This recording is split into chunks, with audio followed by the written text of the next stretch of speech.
आज यदि हम योगेश्वर भगवान को कहीं उकेरना चाहते हैं, उनके एक व्यक्तित्व को कहीं निखारना चाहते हैं, देखना चाहते हैं, तो हम कहां से जानेंगे?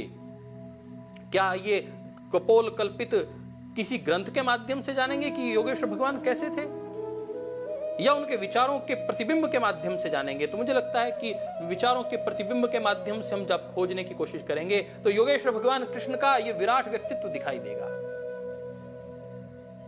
वह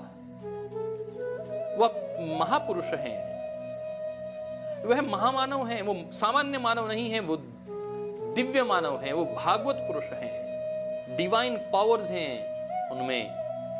यह स्वीकार करते हुए और योग को जिन्होंने जिया है, लोग कहते हैं कि भगवान कृष्ण, उनके योग के ऊपर प्रश्न चिन्ह खड़ा करने वाले लोग, उनसे मैं कहना चाहता हूं योगेश्वर भगवान कृष्ण पूर्णता को प्राप्त हैं। जीवन में अत्यंत कठिन परिस्थितियों में वह व्यक्तित्व किस प्रकार उत्सव ला सकता है, यह सीखना हो तो योगेश्वर भगवान कृष्ण के पास जाइए। जो संकट काटने वाले हों, जिनका जन्म जेल में हुआ हो, मैं तो कहना चाहता हूं मेरे बहुत से कार्यक्रम अनेकानेक जेलों में हुए, तिहाड़ जेल में भी हुआ, करनाल से लेकर तिहाड़ जेल के बीच में पहने महाराष्ट्र से लेकर गोवा से लेकर अनेकों जेलों में मुझे अपने योग शिविर करने का अवसर मिला। परम श्रद्धेय स्वामी जी महाराज के विचारों को वहां तक ले जाने का अवसर मिला। बहुत से कैदी मिला करते थे, कहते थे कि बहुत पीड़ा है, हमने वो किया ही नहीं जिस कारण हमें यहाँ दंश झेलना पड़ रहा है, हम इस काल कठोरी में। तो हम कहा करते थे योगेश्वर भगवान कृष्ण तो जेल में ही पैदा हुए साहब। जेल के दरवाजे खुल जाते हैं जब कोई सात्विक आत्मा पैदा होती है। तो मुझे लगता है कि हम सबके बंधन खोलने का कार्य योगेश्वर भगवान कृष्ण ने किया है।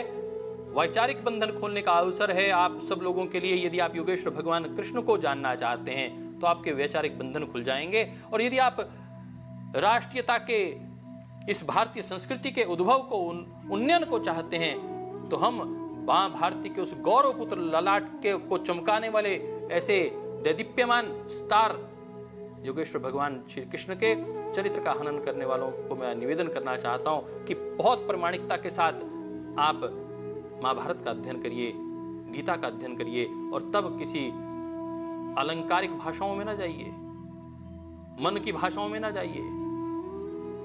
देखिए किस आपकी एक शब्द कहीं पूरे भारत की संस्कृति को कलंकित ना कर दे। हमारी पूरी संस्कृति के ये दैदीप्यमान पुरुष हैं भगवान राम, भगवान कृष्ण, इनके ऊपर यदि कोई कपोल कल्पित टीका टिप्पणी करेगा और वो भी अपना व्यक्ति करेगा तो यह सहनीय नहीं है।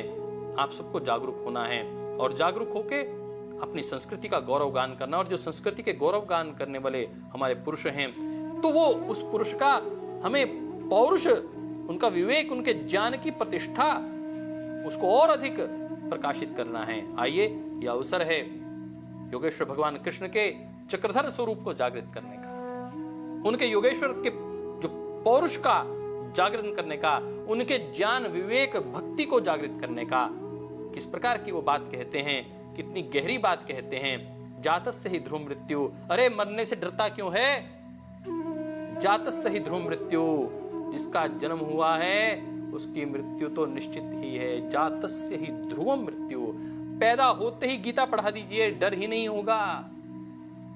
पंडित राम प्रसाद बिस्मिल दंड लगा रहा है, कह रहा है कि योगेश्वर भगवान कृष्ण की, महर्षि दयानंद की सत्यार्थ प्रकाश पढ़ी है। उस सत्यार्थ प्रकाश में जिस सबसे ज्यादा आप्त पुरुष की चर्चा है वो योगेश्वर कृष्ण है।